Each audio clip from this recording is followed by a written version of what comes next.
Welcome back to the Those Coffee People podcast, coming to you from Medellin, Colombia.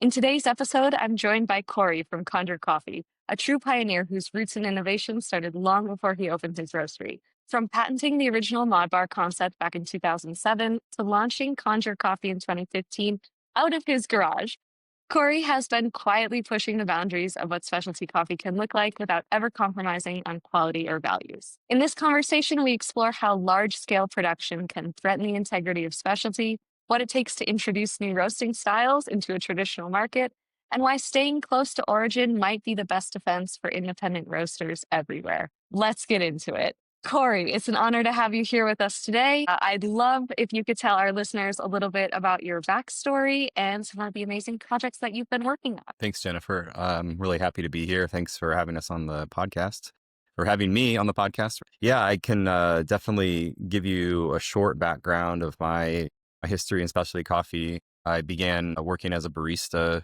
at Ball State University, 1999. So I'm aging myself here. But after leaving college, I started working at a micro roastery in Fort Wayne, Indiana, which was one of the first small roastery cafes in our area. And I learned an awful lot in that situation about coffee roasting on Diedrich equipment at the time, and then also about cafe operations and about how to engage with customers. Because being the first specialty roaster in a small Midwest town meant that people didn't really understand the beverage that we were often creating for them, as far as espresso from a machine and how latte and cappuccino are different and how things are made and how roasting process works and all the things about flavors of coffee that come from single origin offerings and how they can be widely different than what somebody may expect in like an average cup of coffee. So, going forward, working at the roastery and working on the bar, I started to see a major break between the engagement with the customer and what they could see and what they couldn't see when it came to coffee preparation, which that whole line of thinking led towards this idea of getting stuff out of the way on the coffee bar so that customers could really engage with the barista and also engage with the process of making specialty coffee. That is what ended up being ModBar. It was originally called Jet Steam Espresso Machines, which we debuted at Long Beach SCA at the time, CAA at the time. We debuted that in 2007 and had a lot of interest, but turns out that it was a singular machine, so it wasn't very adaptable for other preferences like steam wand over here or whatnot, and that could be a long story too. But that said, we approached some industry professionals and people that we really looked up to in the industry to invest in our process. And that's how we kind of went down the path of turning what was a under-counter espresso machine in a singular format into a modular system that could be configured however your bar environment is set up, and any number of group heads and steam wands and things like that. So that's the long road to ModBar becoming a successful company and selling American-made equipment into 47 countries and being on iconic bars around the world, which is just something that we're all very proud of to see. There's been major iterations in the product since then, which I'm sure some people will be familiar with. I left ModBar's operations in 2015, and that is when I started Conjure Coffee. Originally, it was creatively named Fort Roasting, because we're here in Fort Wayne, and it had a little tent icon, which was kind of fun, fort-like. Nice. So our pilot for Fort Roasting was, let's do the farmer's market every week and do pour over samples of our coffees that we're roasting. And let's just order like really great coffees in the 80s and up to even 90-point coffees. And let's roast them in very small batches and show people flavors in coffee that they haven't tasted before. And we were roasting I was roasting in my garage on a Diedrich IR7 converted to propane. So yeah, the exhaust duct just went straight out the garage door, and it worked for the first summer. Of course, we stored the raw coffee indoors and climate control and things like that. But so that was our test bed for the year for that summer at the market to see how people reacted to different roasting styles. Traditionally in the Midwest, up until I'd say, 10 years ago, the roasting styles would be consistently dark. So I'd say it would be very difficult to find a coffee that didn't have oil on the seed after roasting. And that's not necessarily everybody's preference. And especially not mine, working with ModBar and having a longer history in coffee roasting and coffee drinking and going from into some of the biggest roasters and cafe chains in the country to work with them with ModBar equipment, I was exposed to a wholly different level of coffee style or different style than what we would normally experience here. So my intention was to sit on the shoulders of my favorite roasters stylistically. And I don't mind dropping names. At the time, Tim Wendelboe was a major influence for me. I just love that style of coffee. I love how much origin comes through and how pure it is as an example of what origin can offer. It's just the most gourmet experience, in my opinion, and the most pure experience that I could get from coffee at the time, as well as companies like Drop Coffee and George Howell, of course. I mean, there's so many great examples that I could give, but those are very much probably the top three influencers for me when it came to roasting coffee. So yeah, we ordered specialty coffees that we thought were really unique and interesting and sampled them and started selling our brand. And then we changed the name to Conjure Coffee and got a facility where we put our roastery right in the cafe. So we installed ModBar equipment in our roastery. So there's basically no barrier to, at the time in 2015, there was no barrier to the customer. You'd come in and see the entire process directly up front on stage with the equipment, with the pour over machines. And right behind it directly was our yellow 7K roaster and more like 7-pound roaster, my bad. And during normal business hours, we were standing there behind the bar roasting coffee. And it's just a great way. I thought it was a great way for us to engage with our customers so they could really see the processes that were happening, talk about the distance from origin to here and all the different steps and hands that touch it. And for instance, I mean, that's why we're called Conjure Coffee. So there's nothing witchy about it. The definition we leaned on for Conjure was to make something appear as from nothing. And I think a lot of customers and a lot of coffee drinkers in general don't really fully understand, unless you're really embedded in specialty coffee, don't really understand how many people touch the coffee cherry and the seed and how many processes it goes through and how many hands it has to go through and how much quality control has to go into just getting a cup of coffee. So it is a magical thing when you could fork over $3 and get a cup of coffee that came from halfway around the world and dozens of people interacted with this product. It's pretty amazing, you know? So that was our inception, if you will.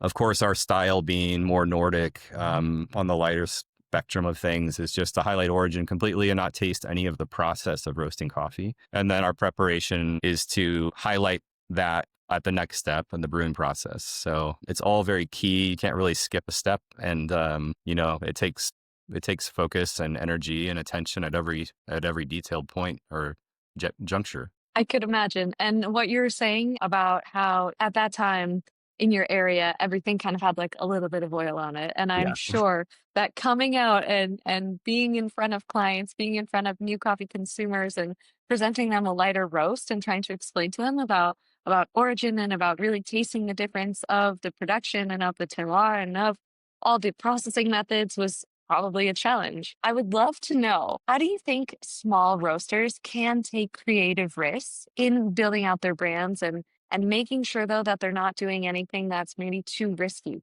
How do you find that balance between really going for having a creative brand identity, but then understanding what the market already is ready for? That's a great question. I think it's all about the relationship you have with your best customers because they're the ones that are providing the best feedback. And you have these relationships that you can rely on. And the conversations are important because they're going to tell you what they like and what they don't like. You can try out new things on people and communicate to them that this maybe is an experiment, or if you've never had a coffee that's been fermented this way or processed this way, it might be a surprise to you. I think you can get a much different reaction from a consumer when you can work with their expectations instead of just put something in front of somebody and say, try this natural Guji. And they might go, whoa, that's completely different than I expected. But if you can communicate that this coffee's processed in this way to bring out these natural fruit characteristics and to accentuate the sweetness of the coffee while retaining the body, and it has a unique profile because of this, when they bring the cup to their mouth and their sensory experience kicks in, they have some background basis on how to process the information. And that's usually our starting point, is just working with the people that we're closest with. Of course, I'd like to think that I have a pretty great palate, and my roasters have, and my roastery staff has great palate, and my baristas do as well. But it doesn't mean that it's everybody else's palate in a place like Fort Wayne, Indiana at that time. So I think one thing that was really important for us was always have a core offering that we knew our customers really loved. A super solid espresso that checks all the boxes, a well-prepared cold brew that isn't overwhelmingly sweet or acidic. We had to really shoot for this milk chocolate smooth, good body profile.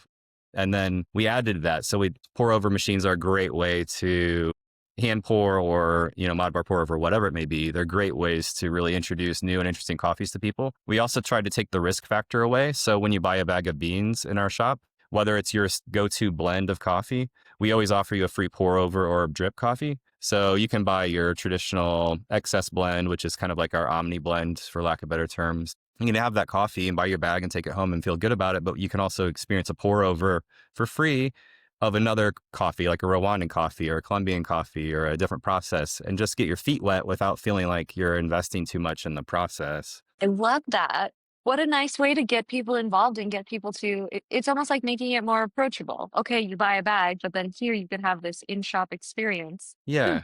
That's Yeah. really nice. I mean, it takes labor and it takes effort, but it's all worth it. I mean, it's what we're trying to do, is expose people to the wonderful wild world of coffees without feeling like, should try to break that inherent definition that coffee should be this. And that's what my cousin and I always just referred to as just coffee. So there's coffee, and then there's just coffee. And just coffee is like, unfortunately, like diner coffee, or could be gas station coffee. And it's going to give you caffeine and it's going to taste roasty, but that's just coffee. And the rest of it for us is what coffee should be. And it's a much more complicated thing to do, to turn people on to something like that. Oh, interesting. And you kind of touched on this as well. Like going into that idea and, being able to make the pour over, it does take a bit more labor. And so this is the conversation kind of starter I want to get into for how can specialty coffee grow? How can there be growth within a specialty coffee brand? How does specialty coffee maintain an identity throughout the growing cycles of business? And I guess in the end, I'd love to know your opinions on if specialty coffee is something that can be mass produced and mass served. Another great question, of course. I mean, my simple reaction to that is no. I don't think mass produced coffee can provide the same experience sensorily or educationally or from a customer service perspective. I just don't think it's possible for various reasons.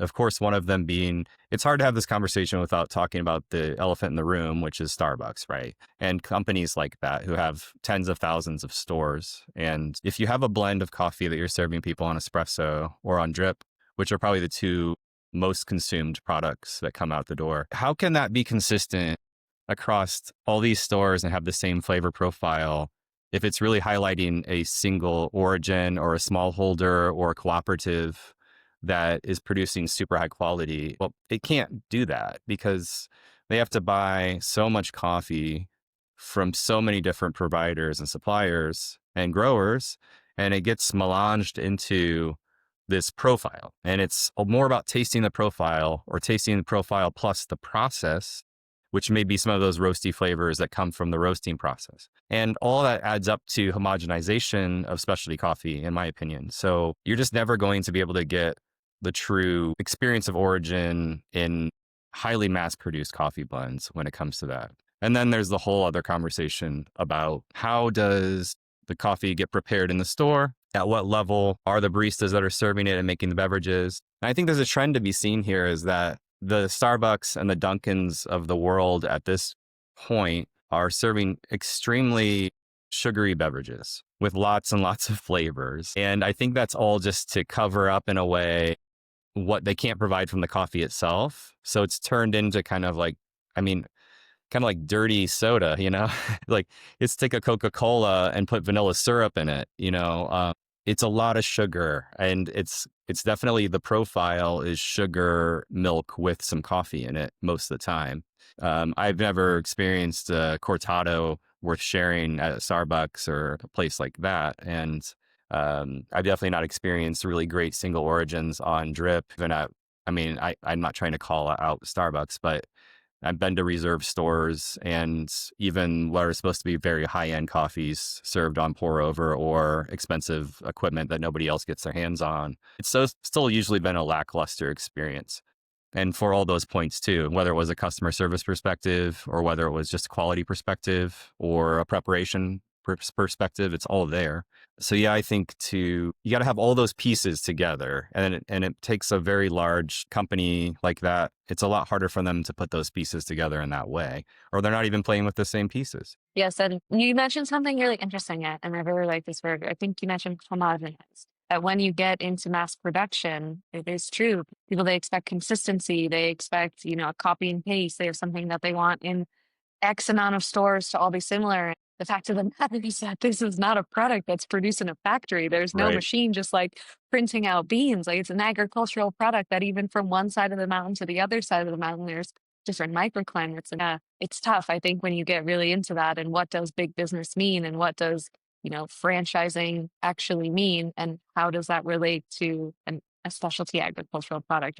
It's interesting. I wonder some days if more mass market is getting into specialty coffee, could there be benefits? Could there be benefits of getting more people aware of specialty coffee?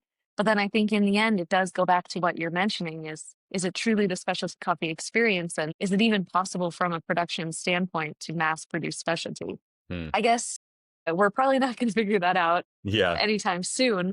But yes, I think it's a huge topic that, I don't know, I'd love to see how things are going to play out over the next couple of years. Sure. But I do have a question for you. You mentioned about sugar and milk. Oh boy.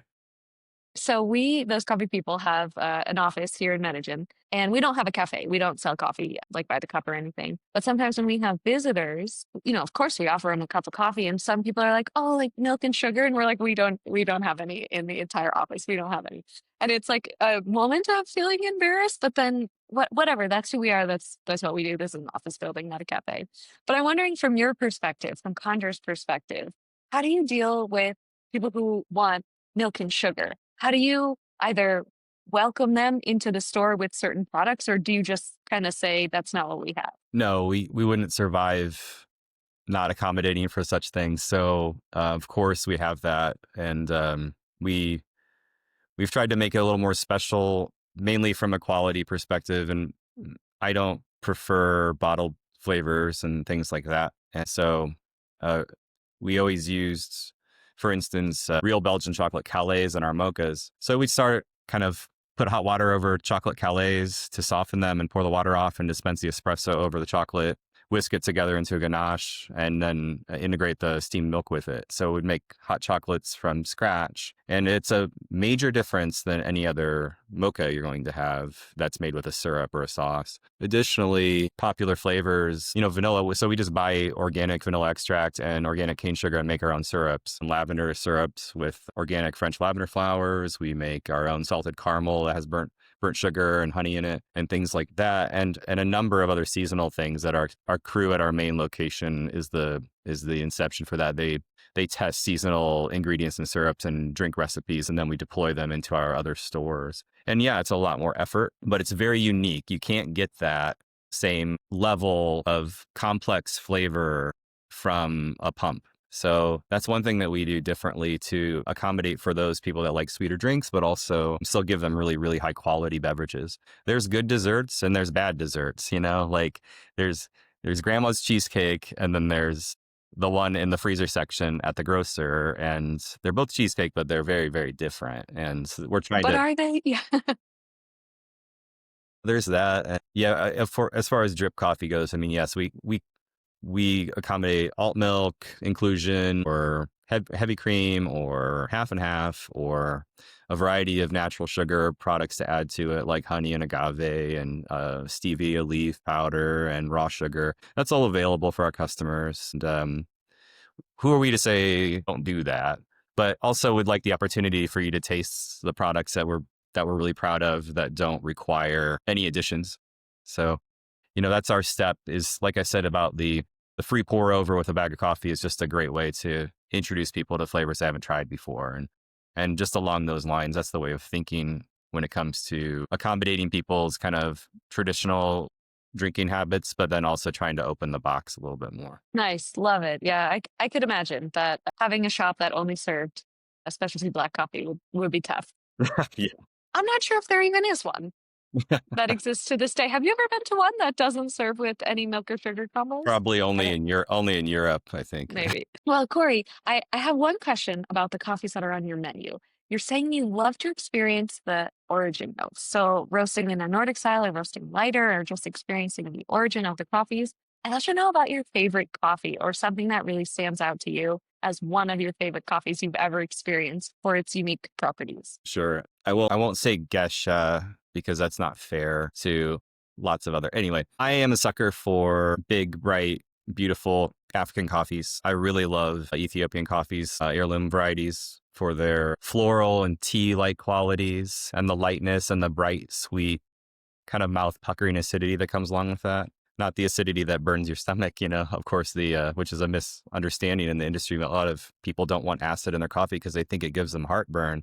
But really, it's like the dark coffees with the rancid oils on the exterior is what's causing the heartburn. It's not the good acidity. Anyway, that I divest. Yeah, I love bright, sweet tea, floral, and I love all kinds of natural and different fermented processes because they're just so unique and fun to experience. And how did you get into coffee in the first place? You mentioned you started getting into coffee back in the 90s, right? What was the first coffee experience that you had?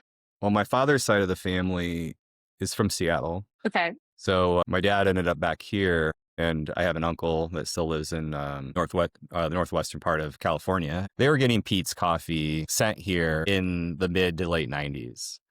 And yeah, it was dark, but there were other varieties would get too. But I remember being, 15, 16 years old and having the morning cup of coffee with my dad and, Peet's coffee or something like that, or whatever else we would get our hands on. So I was pretty young to start drinking reasonably good coffee, or what was West Coast coffee at the time. And at that time here in the Midwest, I'd say there was pretty much like only second wave or even first wave cafes. So there were literally coffee shops serving Maxwell House. So espresso machines came a little bit later out here than they did on the coast. So that was my introduction to coffee, pretty young, probably 15 or a little before 15. Now, my daughter has beat me to the punch because she was cupping coffees with me when she was 4. But she had to spit it out, Yes, nice. I was just curious about the journey there because I think a lot of people, coffeepreneurs right now, are in maybe a similar situation that they've had some experience in coffee, they've grown, they've adapted, they have this creative perspective that they would like to share with their community. Obviously, community is a huge factor in why so many of us get into coffee in the first place.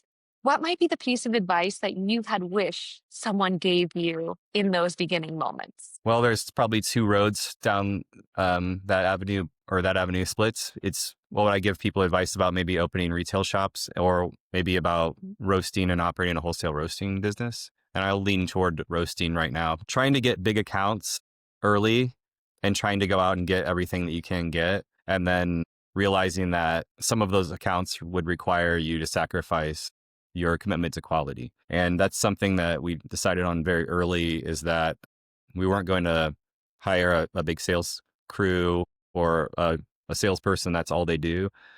And we weren't going to go out there and try to push our coffee into everybody's place, whoever it may be. We really wanted to build a reputation for what we do and what makes us unique and the quality that we offer, and then have people come to us who want to have that in their establishment. And I wouldn't say that we never reached out to people, but we did earlier on have some deals with distribution that was distributing in a larger area, and the qualifications for us to be able to do that started to take away from what our focus was. And we had to come back and reset and remind ourselves of who we are, why do we do what we do. And that's our core commitment to ourselves and to our customers and to the sources that we purchase from. So I'd just say trying to keep an eye on your vision. Always make sure you're trying to execute your vision in the best way that you can, whatever that is. And being true to yourself as a brand and as people. Beautiful. I love that. Thank you so much for sharing about this. And now my real last question is if someone wants to learn more about Conjure Coffee or if someone wants to get in touch with you for any of the projects that you're doing, how can they do so? Well, the most direct way would be to call a cafe, our main cafe and roastery. You could just put a call in and say, hey, I wanted to talk to Corey, and they'll forward a message and I'll call you back. I love speaking with people about coffee. So I'm happy to just answer questions about a single bag of retail that's on our website that you might be interested in tasting, or talk about a roasting process, talk about wholesale accounts and things like that. And the other way is just hello@conjurecoffee.com is a great way to reach out to us. And then there's information about all our products on our website. Awesome. Well, Corey, this has been a phenomenal discussion. It's so exciting to be able to get to meet you, to learn more about your background, about your story, not only the machines that you have been able to build and contribute to the specialty coffee industry as a whole, but also the beautiful brand that you've been able to build and become a cornerstone of specialty coffee within your community. Thank you so much for taking your time to be on this podcast. And yeah, I guess I'll speak with you soon. Can't wait. It's my great pleasure. Thank you. Thanks, Corey. Bye bye.